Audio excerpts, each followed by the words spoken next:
And don't be feeling blue, no, no. Shine your light all around, like I know you can do, baby. Yeah, I know you can do. Now some people call me. Welcome, my friends, to the Sage of Quay Radio Hour, your home for free and critical thinking, and I'm your host, Mike Williams. Today, my guest is colleague Caroline Lehan. Caroline is a master hypnotherapist and holistic practitioner. She is the proprietor of Healing Tides Hypnotherapy, which is located in the Los Angeles, California area. The conversation with Caroline was wide-ranging as we discussed the benefits of hypnosis, including our ability to explore and heal through spiritual journeys. And so, without further ado, here's the discussion with Caroline. Well, friends, we have a great show today. My colleague Caroline Lehan is with me, and we're going to talk about her hypnotherapy practice, which is in the Los Angeles, California area. And so, Caroline, with this being your first time as a guest on the show, I was wondering if you could take our listeners through your journey. I like to preface by saying that back in the day, I didn't really understand that I was quote-unquote sensitive or empathic, but now I understand looking back that that's how I was feeling. So throughout my life, I had always been like that. I had always been kind of drawn to, oh my gosh, something's wrong. I need to heal this. I need to fix this. Why am I so emotional? But I never really understood it. So I decided I was passionate about wildlife and conservation. And so I actually got my degree in wildlife biology. But during that time in college, it was just very clear to me that something wasn't right. It was almost like there was like a deadness in my heart. And it sounded so awful to me because wildlife biology, I thought, was alternative. So I thought, this is something I'm passionate about. This must be my passion. And I just kept following it. And it was like every single sign was a dead end. I remember even volunteering for a professor at UC Berkeley. And he even told me straight up, he said, I don't know if you want to go into this field. That just broke my heart. The biggest thing was that it was just so much fear because I didn't really know who I was and I wasn't really sure where I was going because I had really latched on to that idea that I'd be a wildlife biologist. And so it was very hard for me to finally make the decision that something wasn't right. And then during that time, it was just kind of a challenging time in my life where a long-term relationship had ended and I just didn't feel good about myself. And basically everything kind of came to a head and I crashed and burned and fell into a depression.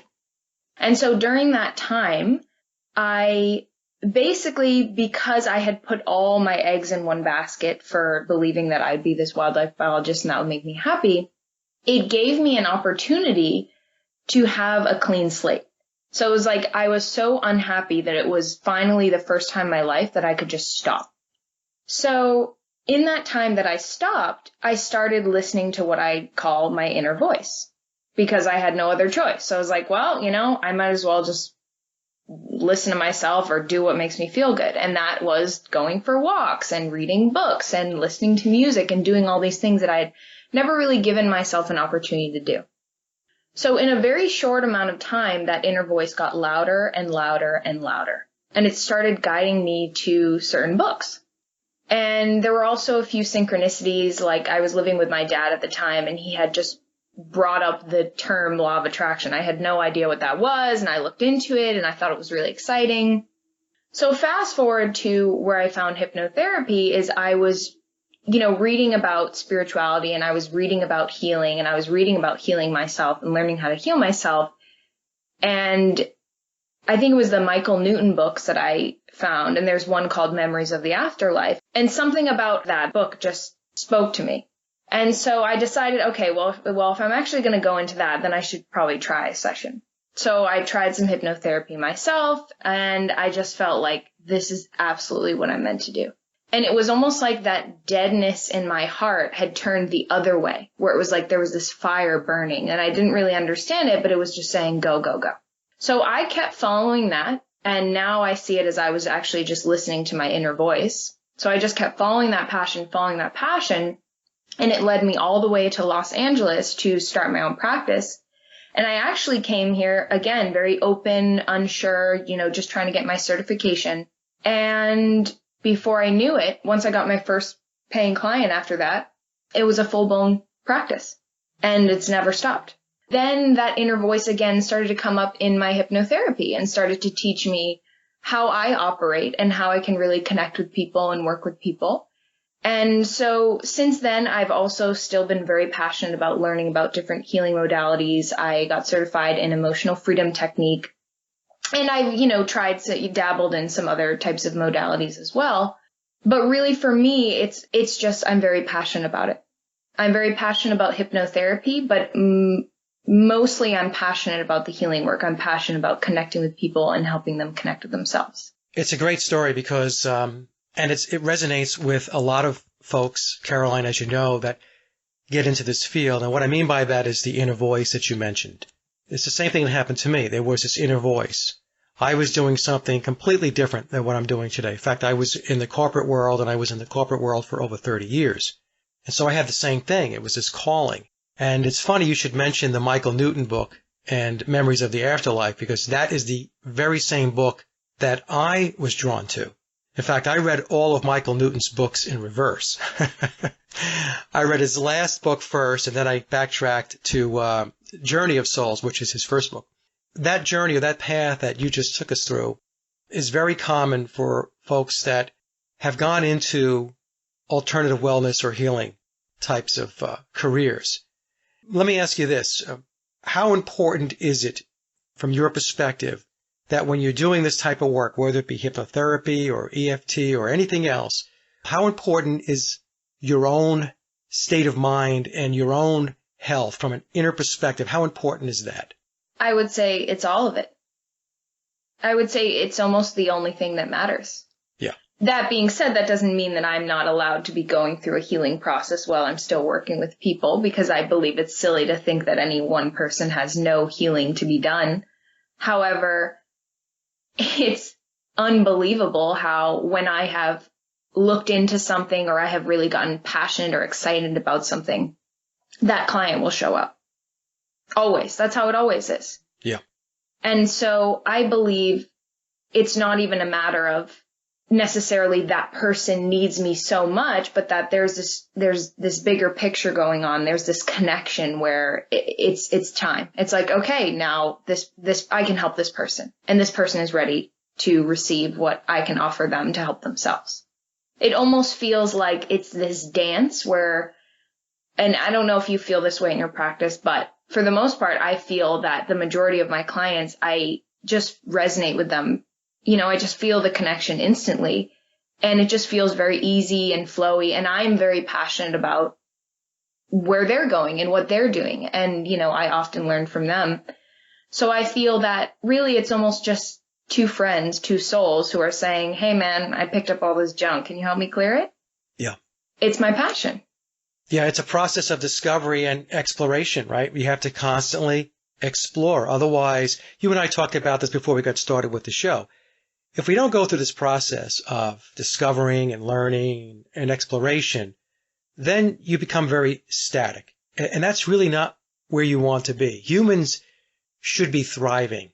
Yes, it can be very challenging because of the environment that we have to operate in to have that constant thriving or optimistic way of life. But it's very important to establish a discipline, at least, from my view, to have that discipline to maintain that optimism. Otherwise, things could get derailed, or you could fall into a funk, or you could get depressed, and so on. Yeah, I completely agree. I think that we're coming to a time period where we're starting to learn that we're not the same people every day, that we wake up changed, and that we go through changes, and that we expand, and that we can't assume that who I was last year is who I'm going to be next year, because that's not expansion. Changing and growing and expanding is our nature. That's our birthright. And it's really just a matter of, are we giving ourselves permission? And oftentimes what keeps us stuck is that we're afraid. We can't give ourselves permission because we've defined ourselves so heavily. And that's what I did with wildlife biology. I was so stuck on the idea. And of course, I'm lucky. I mean, many people go, they have a lot worse situation than realizing they're not passionate about what they thought. But in that situation, I resisted for a very long time until I was so unhappy that I gave up. Yeah, that's what happens. Yeah, and it was because I was so afraid of the possibility that my definition of myself could be different. What would I be if I didn't have this idea that I was a wildlife biologist? Who was I? Well, that's what I needed to find out. Yeah, it's interesting how we have these parameters in which we operate in, and many of these parameters are not real; they're fiction. So we box ourselves in. Yep. And we have a certain identity to certain expectations, whether it be our own expectations or expectations from others toward us, or a combination of both.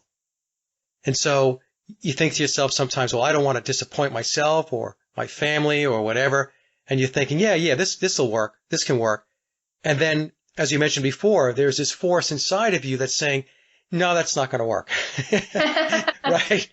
Yeah. You need to go do something else. And then your question is, well, what else is there? What else should I be doing? I don't even know where to start because this is the only thing that I have been focused on. In your case, it was wildlife biology. In my case, it was working in the corporate world.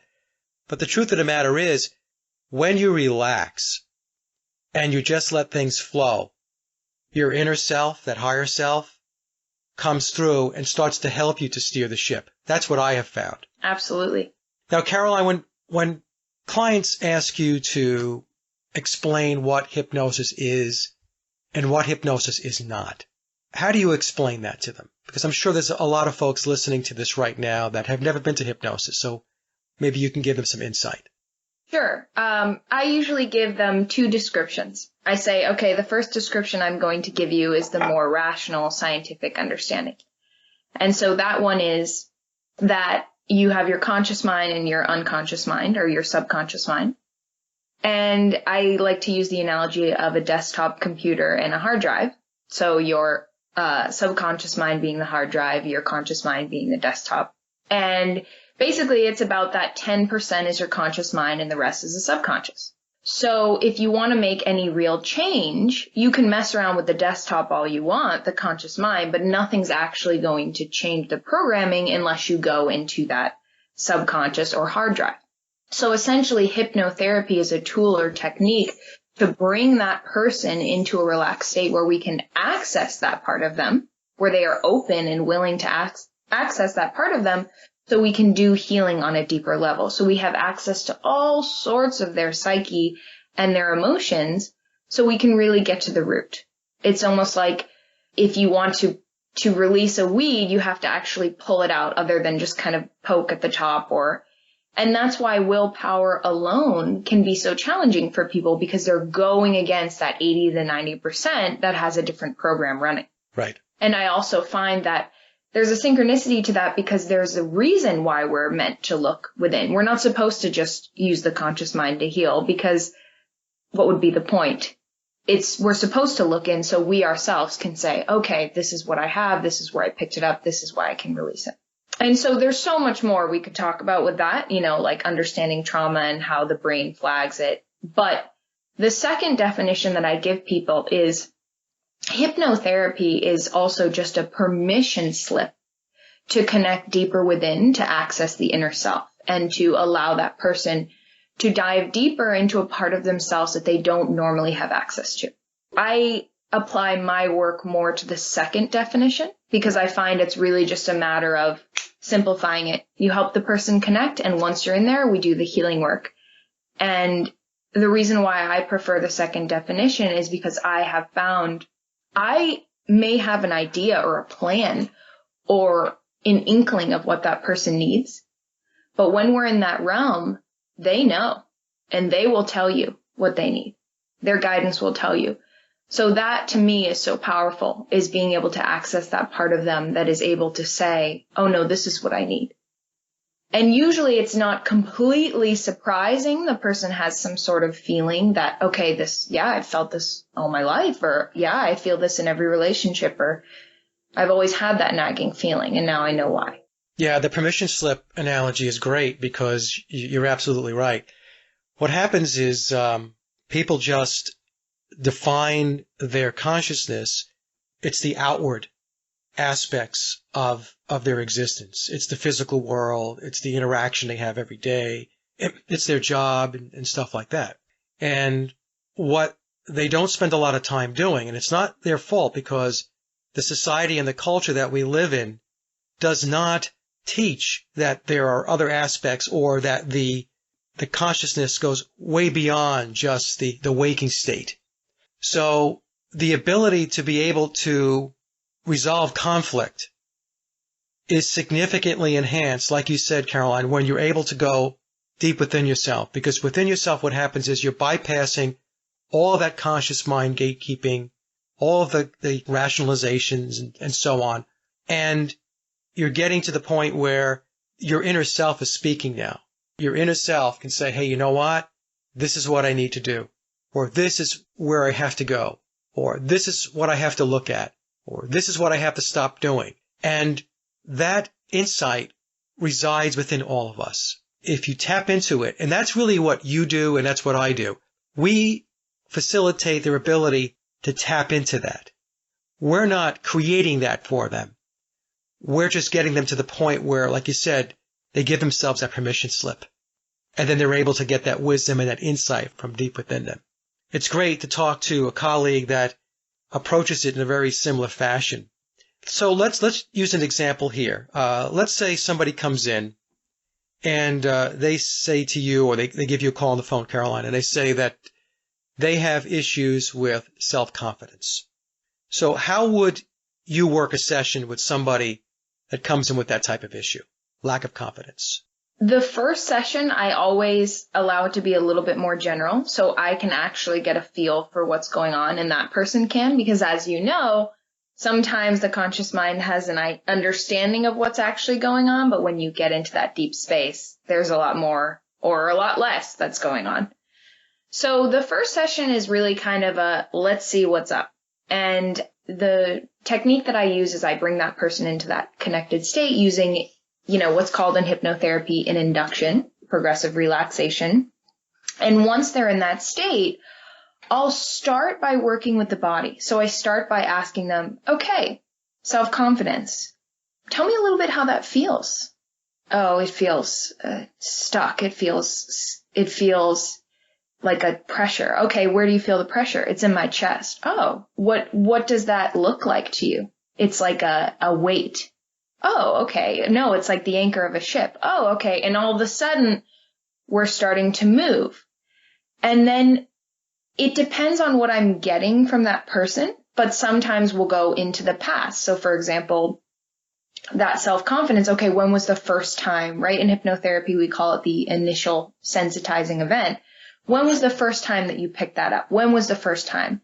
And they'll go back and say, oh, my father always worked late, and every time I wanted to play with him, he was too tired and he told me to go to sleep, and I started to think that I wasn't good enough and then I started to apply that same understanding to all my relationships.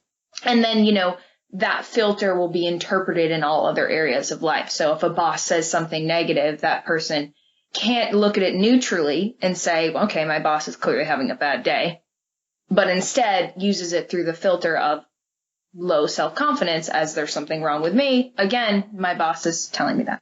Or we could go into other aspects. Like I said, sometimes the inner voice itself will just come in and it will start saying, okay, this is what needs to happen. This is what I need to release. This is why this is coming up. Or sometimes we'll connect with future scenarios with what that confidence looks like so that person can see how they're holding themselves back or why they don't need to feel that anymore. So there's a process that you go through where the client becomes aware of the issue. In other words, when that issue first wrote its files to the hard drive that you spoke about earlier, right? That would be the initial sensitizing event. So going back to when that particular client was a child and the father was working late, and then when the father came home and the child wanted to play, but the father was too tired, he said, no, just go to sleep. And then the child had that lack of confidence. It was maybe even a lack of self-worth. Well, why doesn't my dad want to play with me, right? Right. At that moment, what happens is the files that we mentioned before, they're getting written to the inner mind or the subconscious mind's hard drive.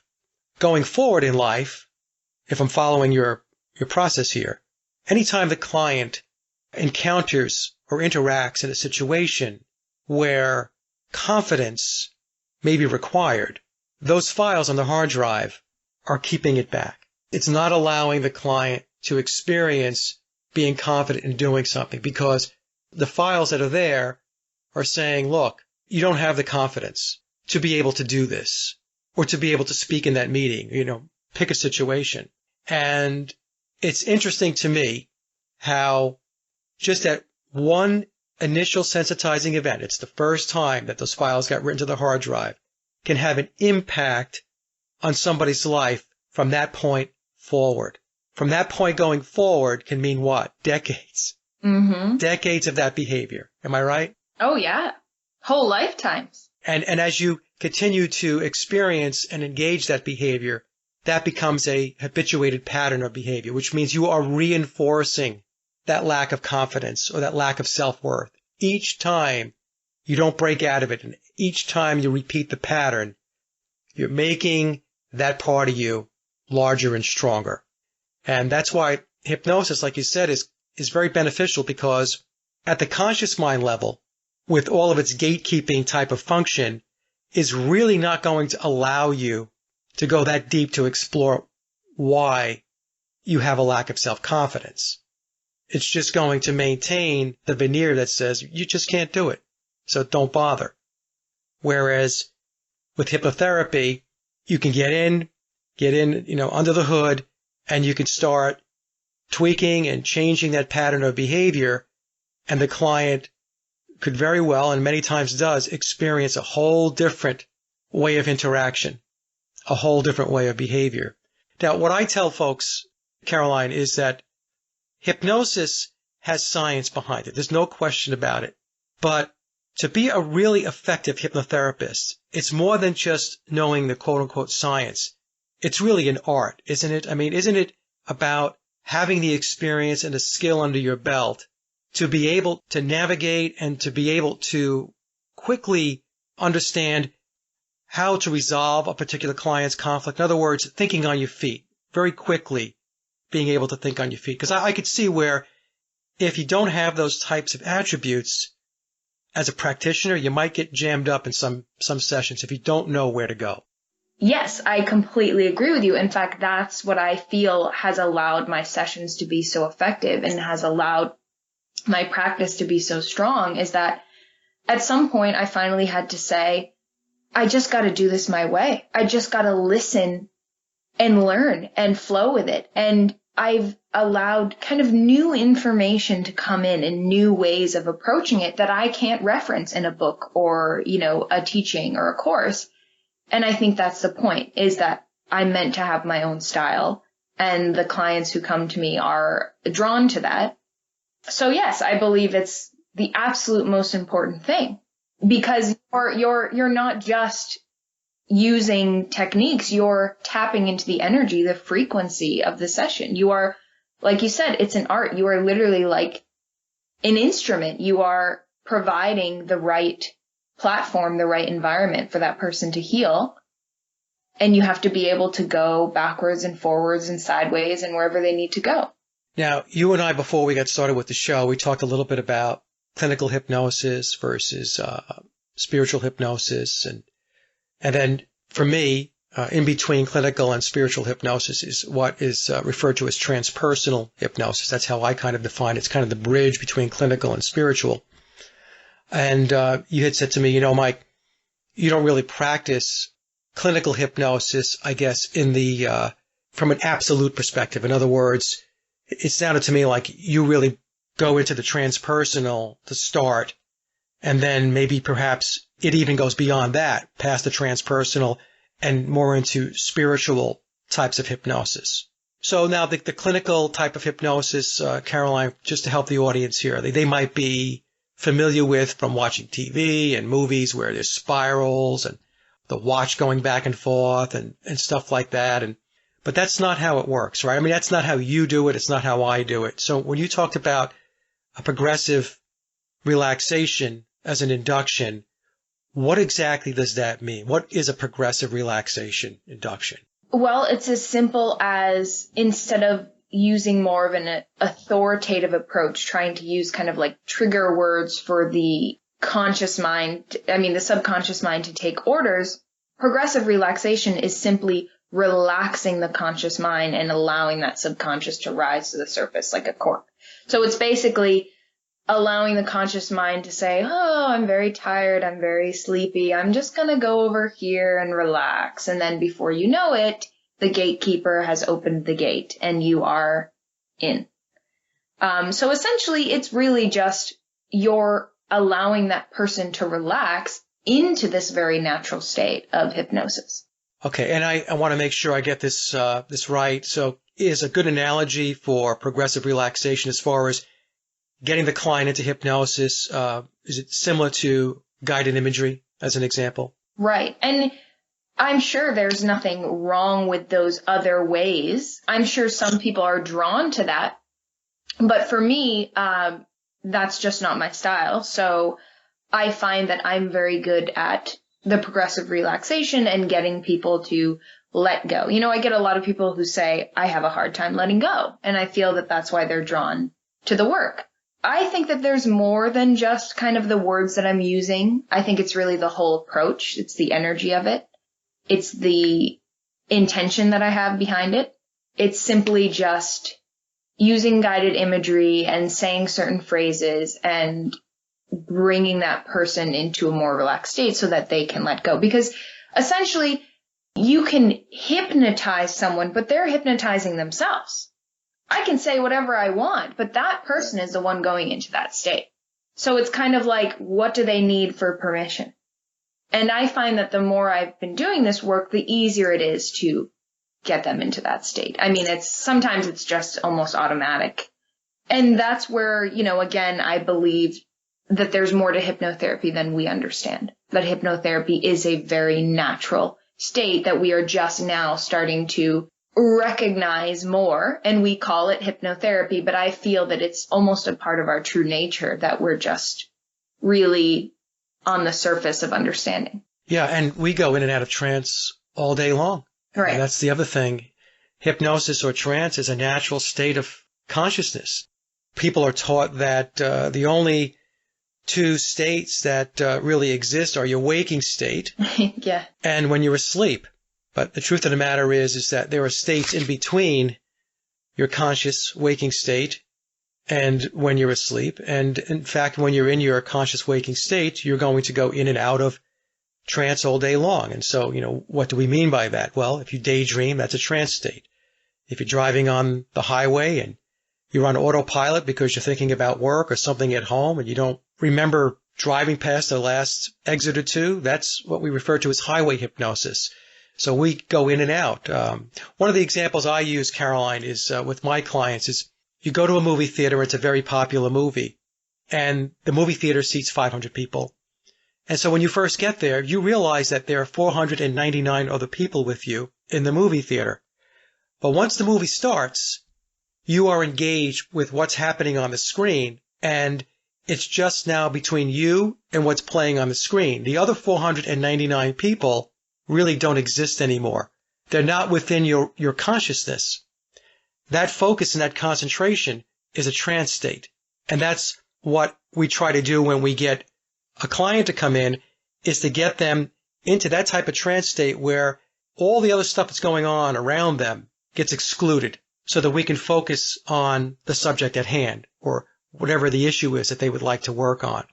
Now, I wanted to ask you this question. You mentioned this a little early about the first session is getting the client acclimated to the hypnosis process. Now, some listening to our show here might think, well, aren't my issues going to get resolved in one session?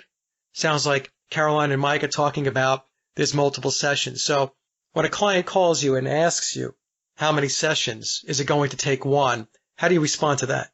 Great question. It's important to understand that it's a process because you don't want to be ice skating around. It's like if you just go to one session, it's like, okay, doors open, you're aware of your stuff. And now you're just kind of like, going around trying to figure out, okay, how do I fix these pieces?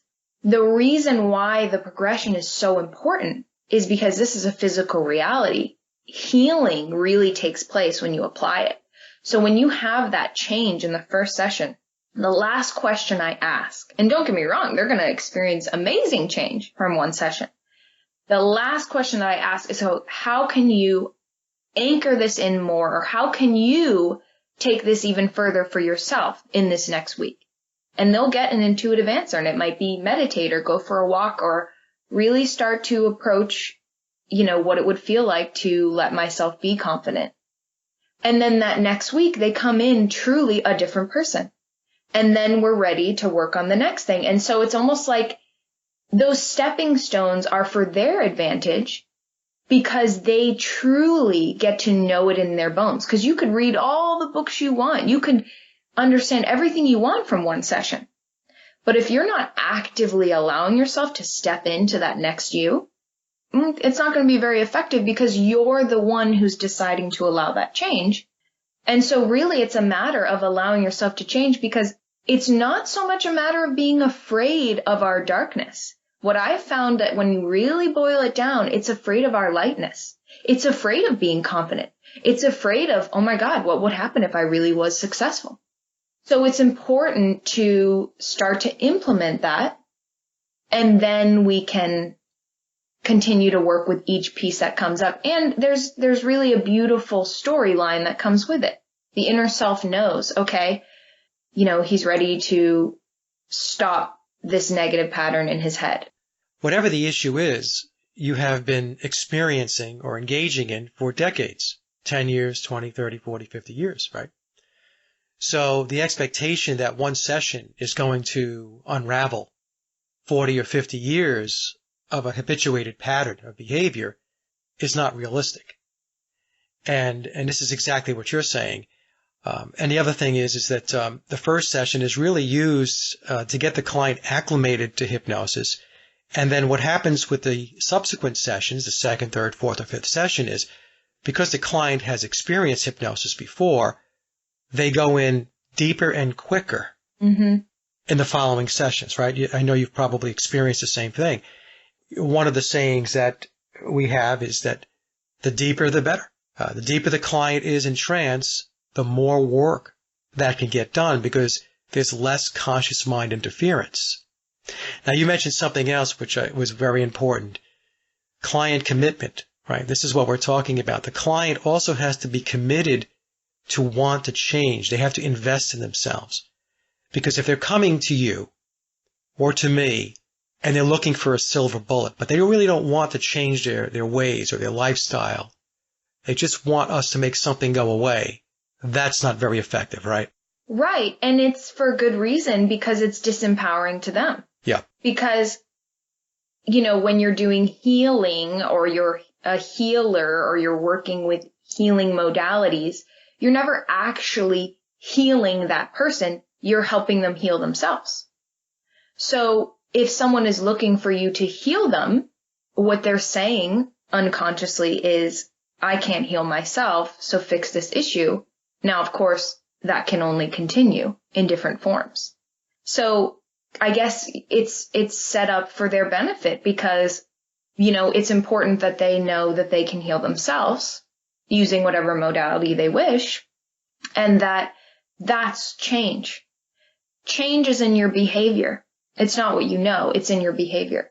So if you're looking for a silver bullet, how would that be in your behavior? That's just almost passing it off to someone else. You're not owning it. Right. Yeah, a question I have for you, and I'll ask this, and then I want to switch a little bit to the spiritual work, because I know that you're very, very good with the spiritual hypnosis. But before we get there, I remember when I first started out that as a hypnotherapist, I wanted to help everybody. I don't want to use the word fix, but I can get everybody's conflicts resolved. If you just came to me and worked with me, I can do this. And it's not because, you pat yourself on the back. It's because that's what you want to do. You want to help people. That's why you get into this business. If you're not in this business to help people, then you probably shouldn't be in it. That's how I would explain it, right? Right. So I quickly found out, and you tell me if you had a very similar experience, that approach where I could help everybody. That wasn't realistic because it goes back to what we were just saying. The commitment has to be on the part of the client. They have to be committed to wanting to make the change. Because you and I can work as hard as we want to work and do the very best we can possibly do. But if the person in the chair is resisting and skeptical about whether they're really ready for the change, then not a whole lot's going to happen for them. Am I right there? I love this question because I think it's so powerful and vulnerable of you to bring it up, because I really feel that it's a common thread with people who, work in healing, is that yeah. I completely agree. And I have also learned this lesson and still learn from time to time. And what I have found is that what helps me is realizing there's always a purpose to everything. There's always an underlying reason. There really are no accidents. So sometimes people will come to you, and part of their journey to heal is to know that they're not ready to heal. When I used to do smoking cessations, I would have people say, I am 100% ready. And then when it came to the session, it was like all this fear came up, and I would even have sessions where people were talking about how much they love cigarettes. And so finally, I would just simply ask the question, are you ready to quit smoking? And they would just say, no. Yeah. And we get, okay, great. Well, we can do this when you're ready. And it's like, is that okay? It's like, yeah. And so the point to this is that sometimes they actually need to realize that they're not ready, or they need to realize that they're not frustrated enough, or they're not fed up enough, or for some reason, that's what they needed. So the truth is, even that is healing. You never know. So being, basically they say to be a master is to know that everyone is their own master. So if someone decides they're not ready to heal, then maybe that's what they need right now, or maybe that's part of their path. But it's so important because it actually, as I'm sure you noticed, that feeling of, I need to heal this person, or I need to fix this person, creates almost a constriction of the energy. Yes. And so when you open it up to, I'm just going to be me and provide the space for this person, and it's none of my business what they do with it. It's up to them. All of a sudden, the energy starts to flow, and all of a sudden you open up new doors, and you give the option to also be surprised. And it takes the pressure off you, because that's not good as well, to feel responsible for other people's healing in that way, to feel responsible for what you put forth, but you can't take responsibility for what they do with that. Yeah, everybody is responsible for their own inner work. They have to take responsibility for that. Like you said, Caroline, we can't give that to you. We can't be responsible for the work that you have to do. We can give you an environment in which you can explore how you can help yourself. But again, you have to have that commitment. I have a funny story. Well, I hope it's funny. Talking about smoking cessation. But a few years ago, I had an older gentleman call me up, and he said, hey, do you do smoking cessation? I said, yes, I do. So he says, okay, well, I want to schedule an appointment. And I said, well, why do you want to quit? He says, well, I don't really want to quit. I like smoking. It's my wife. My wife wants me to quit.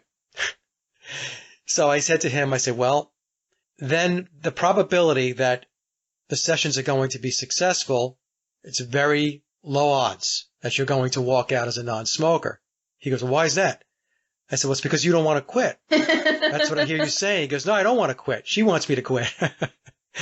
I told him, when you're ready, when you feel like, hey, you've had enough of cigarettes, give me a call back and we'll do the sessions. I said, otherwise what's going to happen is you're going to waste your time and waste your money.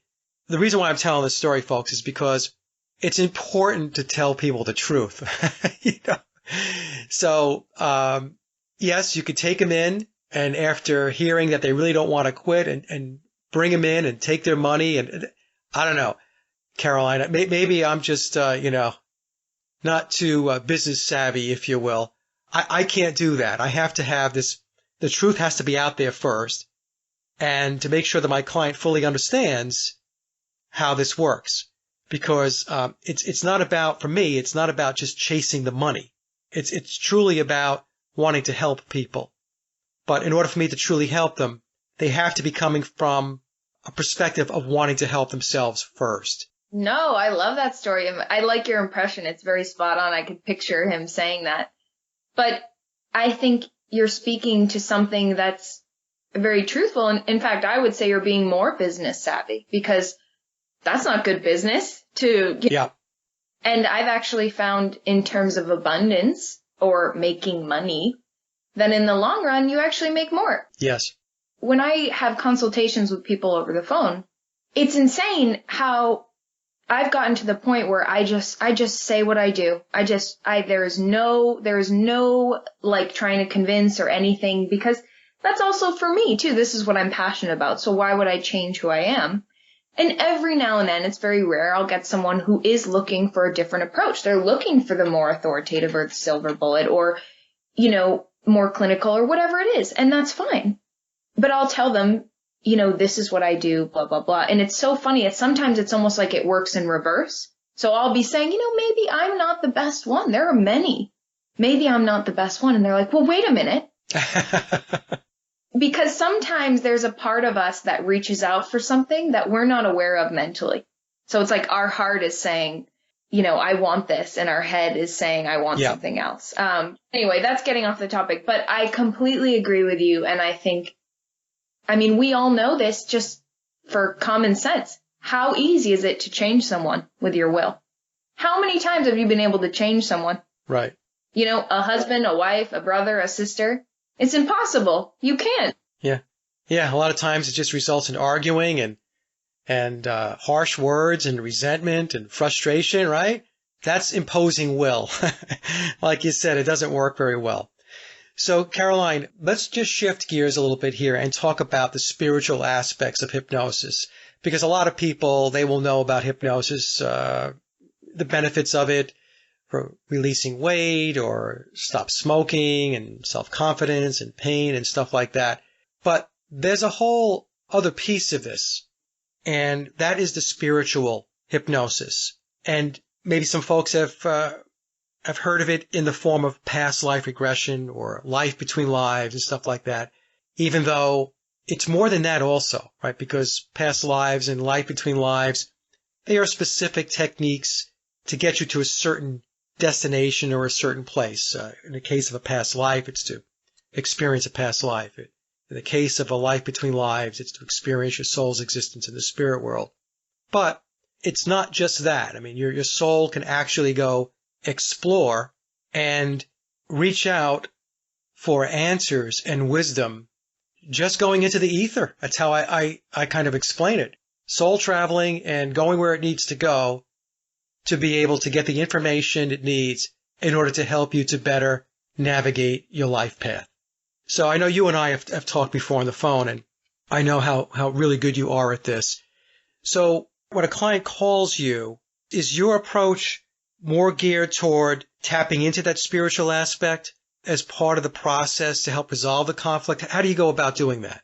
My approach is always, how does this fit into the bigger picture of this person or this being or this journey that this individual is on?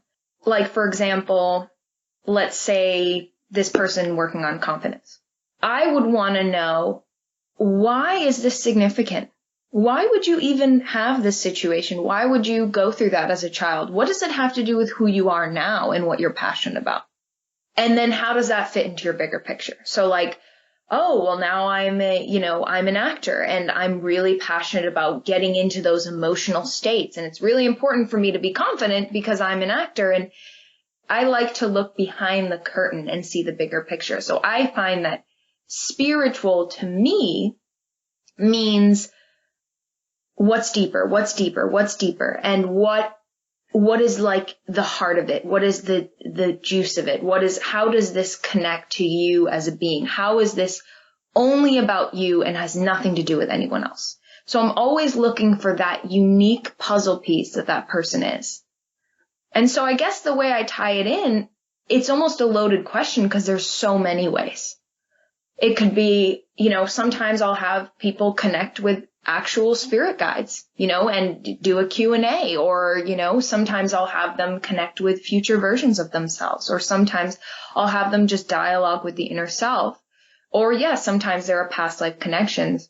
So to me, the integration is, how does it fit into their present reality?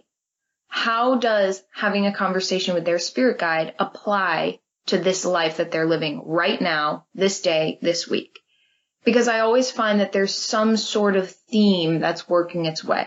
What about clients that you get a sense that when they come in, that maybe spirituality or thinking in those terms is really not something that they give a lot of thought to? But then once they're in the session and they're in that deep trance state, that they're actually able to plug in to these higher levels, these higher realms, teachers, guides, or just awareness, just their higher self, right? After the session, when you take a client like that through the process, do they come out of the session saying, wow, that was interesting, or what was that all about? Or maybe it's even a quiet moment or solace where they're very contemplative, right? They come out of the session and they're just trying to process through what it is that they just experienced. So I guess my question is, how does it work for the typical client when they have an experience in hypnosis that is an experience that at any given moment during the day they never gave any thought about, but at that moment in time they're plugged in? What's that like for them when they come out of the session? It blows their mind, literally, which is a good thing. It changes the trajectory of their life and their identity in a positive way.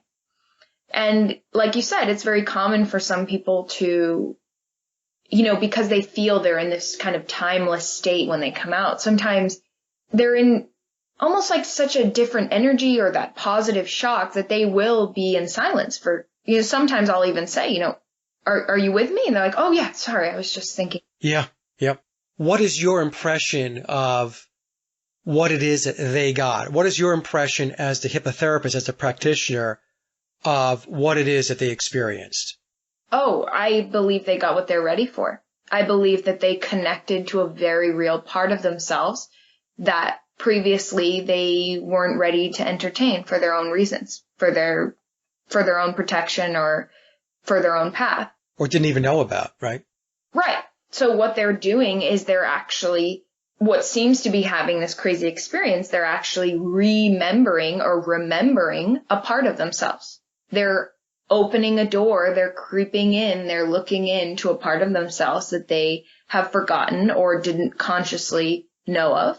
So they're essentially diving deeper into a part of themselves and experiencing another level of themselves that they on some level were ready to experience. And the experience itself can be completely new and uncertain, but the themes and the afterthought or the feeling that comes from it is kind of like a coming home or what I mentioned before about listening to my inner voice. It's all related. Yeah. So I think the experience for them might be very shocking and new. Some people have even said that was trippy. Yeah. Yep. But they're accessing something very real, and not just real, but real within themselves. So it really opens new doors for them. And it's almost like they are able to enter a different paradigm. So what I mentioned, I want to relate this back to my inner voice story. Back then, going for walks was a big deal for me. Listening to this inner voice that, even hypnotherapy I thought was pretty wacky. Now, even the word spirituality, it doesn't even faze me anymore because it's such a part of my language. It's who I feel that I am. So I can't even compare myself to who I was then because I'm such a different person. I understand and look at the world differently. So that's what I feel happens with them. And I've had many, many clients who will go on to use that in what they're passionate about, that some even do become intuitives or mediums or psychics, or they use that inner voice that now is stronger, or even sometimes there's a connection that they make that they didn't necessarily make before. So yeah, it's a profound experience. It's almost hard to put words onto it. Yeah, it's a whole different ball of wax when you start to introduce the transpersonal and then the spiritual tools into a session, because it really opens up the aperture to so many more ways to help resolve the conflict versus staying confined to a typical clinical approach. When you start opening it up to the expanded consciousness, if you will, the sky's the limit as far as what can be brought in to help the client to be on a better path. I mean, that's what I found. Now, let me ask this. This is kind of related, but maybe kind of a weird question for some folks. But I periodically get people that call me or contact me, and they want to know if I can help them to connect with loved ones who have crossed over. And I have done that, and the success rate to do that has been very good, especially when the client is in a very, very deep trance state, like a very deep theta state, to be able to do that. I don't want to sound like, we're sitting there with robes and pointy hats with moons and stars on it, but the truth of the matter is that the ability to be able to have a client make that connection exists. And so my question to you is, have you had similar types of sessions that you've facilitated where you've brought somebody who is alive and well in this world and have gotten them to connect with somebody who's crossed over? In most cases, I have found it's for the purposes of closure. They needed closure because they didn't have it when that person who died was alive. Have you had sessions like that? Great question. Yeah, I'm not afraid of this stuff at all. In fact, even more common for me is we won't talk about it at all, and it will happen. Yeah. In fact, sometimes when a person is a little bit, let's say, they've gone through a lot of trauma, or they are a little bit afraid to go deeper within, or, they're not really sure what to expect. But like I said, their heart is wanting to, maybe their head hasn't fully caught on, but there's something in them that is interested. I will find that sometimes there might be a little resistance to dig into things or look into things because of that fear. And that is oftentimes when a loved one will show up to help them and to remind them or to love them and protect them. And it happens all the time. I've had people who are even really surprised. It's like, we weren't even that close, but somehow their guidance is what I need.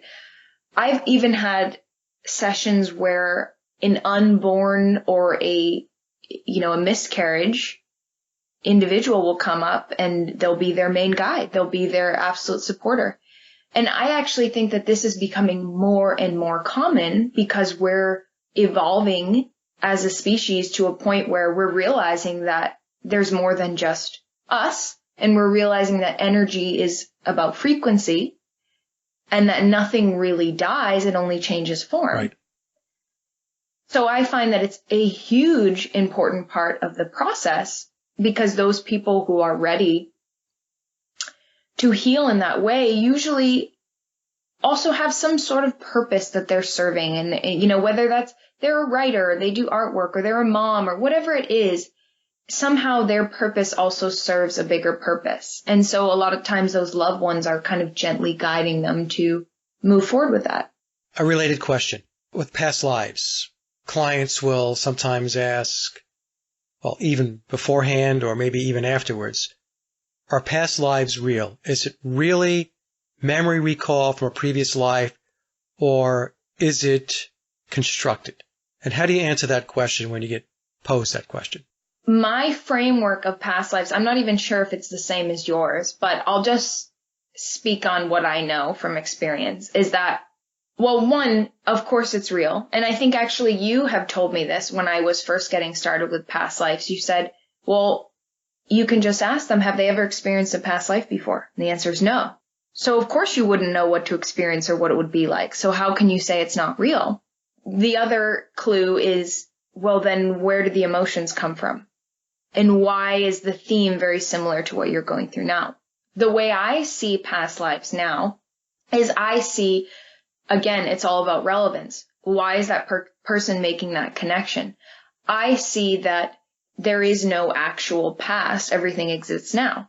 However, there are future selves and past selves, and it's all happening now. So yes, you're still accessing it, but what you're accessing, whatever you believe, is a kind of identity or a part of yourself that is in that reality and going through either similar struggles and challenges or learning similar lessons.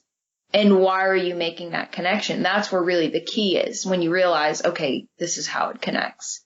So I guess my answer is, why the emotion? Why the connection? How is it relevant for you? And does that serve you to ask, is this real or not real? And to take in the details of the past life, to experience periods of time that the vast majority of the clients have no understanding of.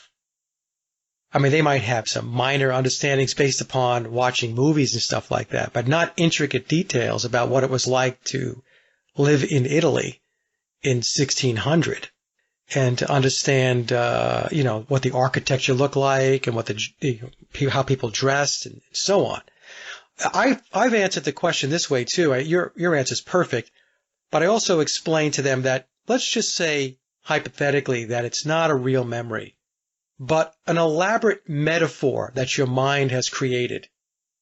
Isn't that in itself amazing?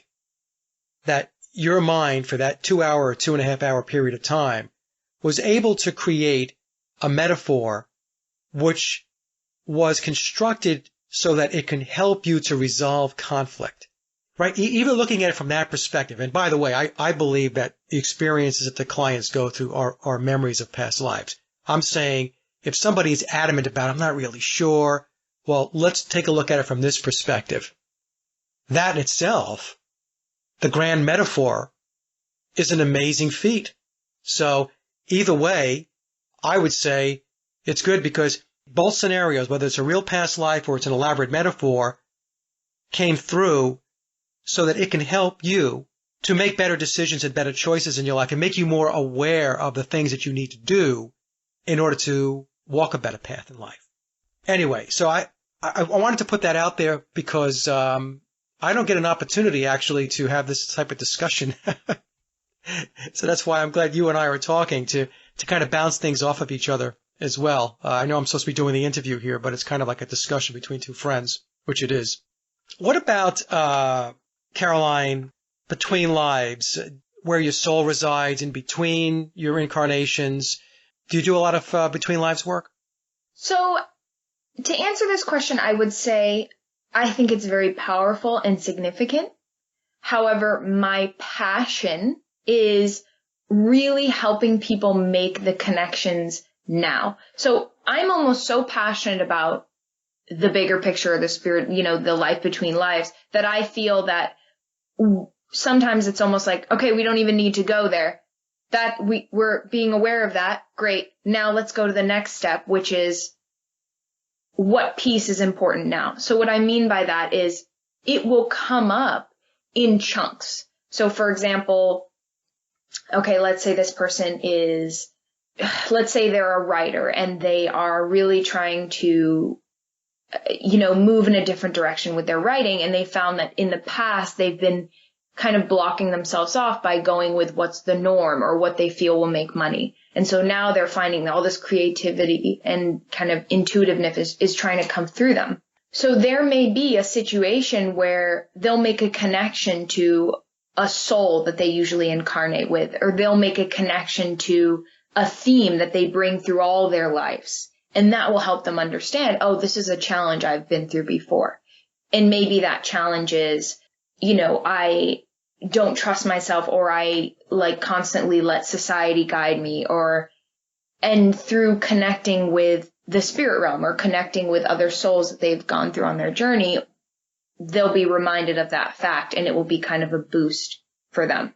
So I guess what I'm saying is I use that template 100%. It is totally connected to my sessions.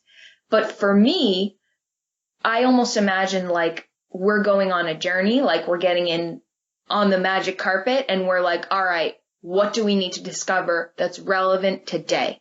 And it may be connecting with that life between lives realm. Or it may be just taking like grabbing a book from there and saying, okay, this is what I need to know for now. We'll come back later. Yep. So I think what you're saying is that it's not necessarily a specific direction for the session. What I mean by that is it's not necessarily, okay, we're going to do a life between lives. I think what you're saying, if I'm hearing you correctly, is that if the client goes into that space, into the between lives arena, in order to be able to get their answers or the wisdom or the insight, that's where you navigate them to. That's where they go. Is that what you're saying? Exactly. It's almost like I'm very passionate about the digging work and the interactive portion, and life between lives is a little bit more unraveling the story. It's a different type of healing, right? It's like the information itself is healing. I want to get my hands dirty and say, all right, where's this resistance? Let's move and clear it. So all that means is that we don't go through the whole story of a life between lives. We may use a piece or a chunk of information that's important and bring it into the healing work. What you're saying is if the client winds up at their council of elders having a review, that is then where they go. And you help facilitate and navigate them to that council meeting in order to get the information that they need. Right. Right. And so from there, they might go someplace else in the spirit world. And if that's the case, then you help them to navigate to where they need to go to next in order to get some additional information or some additional insight. Do I have that right? Right. I almost feel like using past life regression would be a simpler way of explaining it. I no longer advertise or give past life regressions. Still agree with them, love them, but I've found that I'm more passionate about, again, getting into the actual interactive healing work. That being said, there's oftentimes people will pop into a past life anyway, or a past life is important for their healing at that time. Okay, gotcha. But I won't guide them there unless it's coming up. It's almost like, this sounds kind of funny, but imagine it's like we're having a radio show with spirit and their inner self. And it's like, okay, we're going to connect today. And we walk in and they say, great, here's what's on the docket. You need to clear this, this, and this. And just so you know, this connects to this. And you might want to really take it all the way to this level to understand this for you. So it's really like we're going on a journey that uses all of these aspects.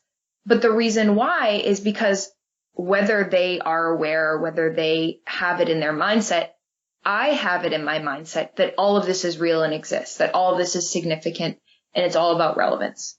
Fascinating discussion, Caroline. Really it is. It's fascinating. You've done a terrific job at building your practice. And you mentioned earlier that you're in the LA area and you did come from Massachusetts, right? You made the move from the East Coast Yes. to the West Coast. I remember when you did that, that was a big change for you and you made it work. So hats off to you for doing the things that you're doing. And the discussion today was fantastic. I know that a lot of folks in the audience really love this type of discussion. Like I said, it's a little break from the conspiracy stuff where we get more into the spirituality and more into the metaphysics of our existence. So now, Caroline, where can people contact you? Where can they reach you? So the best way to reach me would be my website, www.healingtideshypnotherapy.com. There's a contact form on there. And of course, you could just do info@healingtideshypnotherapy.com to send me an email. But really the best way is to just go to my website, check it out, and use the contact form. Okay, very good. Well, Caroline, again, I want to thank you so much for accepting my invite to come on. I want to let the audience know that we had no script. We decided that we were just going to talk, and that's what we did. So, and it was a great discussion. Yeah, no, my pleasure. This was really fun and really great for me. It's fun to talk about this stuff. Oh, come back anytime. And that concludes another Sage or Quay interview, and I hope you enjoyed the discussion as much as I did. Links to my guests' websites and social media are listed in the description box below. And as always, I would like to thank everyone for listening and visiting the blog. You can find all my social media and web links by visiting my hub website at sageofquay.com. Also, if you get a moment, please visit laboroflovemusic.com to check out my music and album releases. And remember, live in truth, and always serve creation. It's really that simple. See everyone with the next show. Be safe, enjoy, and God bless.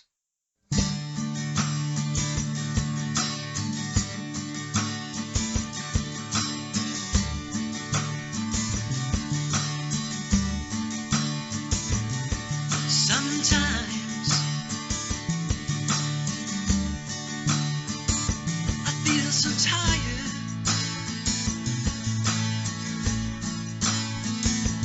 but today I feel so wired.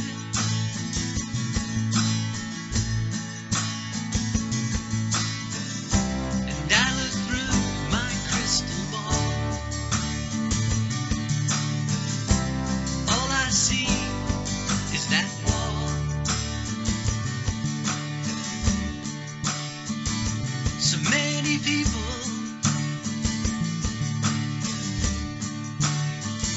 are standing still,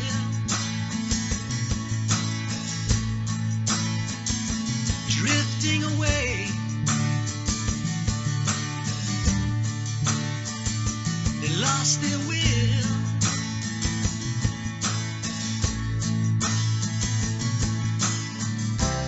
I just want to shake them and give them ears. Wake up, stop living in fear. You are human. You are a beautiful soul. You are one with creation. Come on, get up, let's go.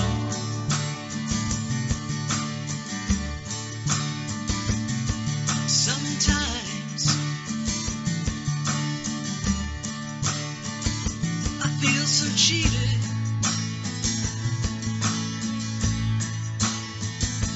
but today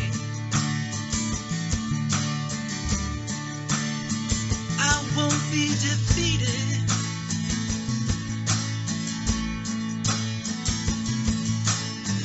I cut the chains and I break free. Open your eyes and you will see. You are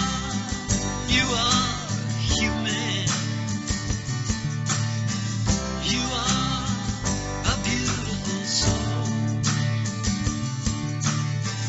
You are one with creation. Come on, get up, let's go.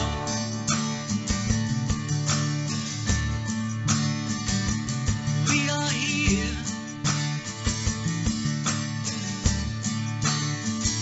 to live and learn.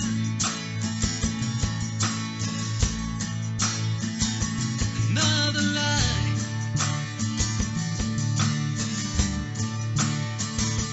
another turn.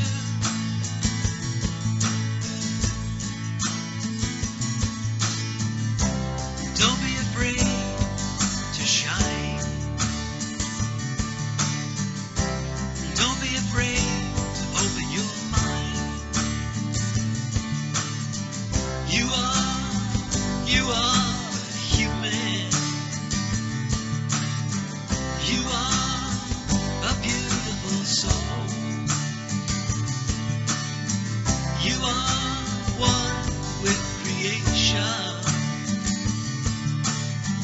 Come on, get up, let's go.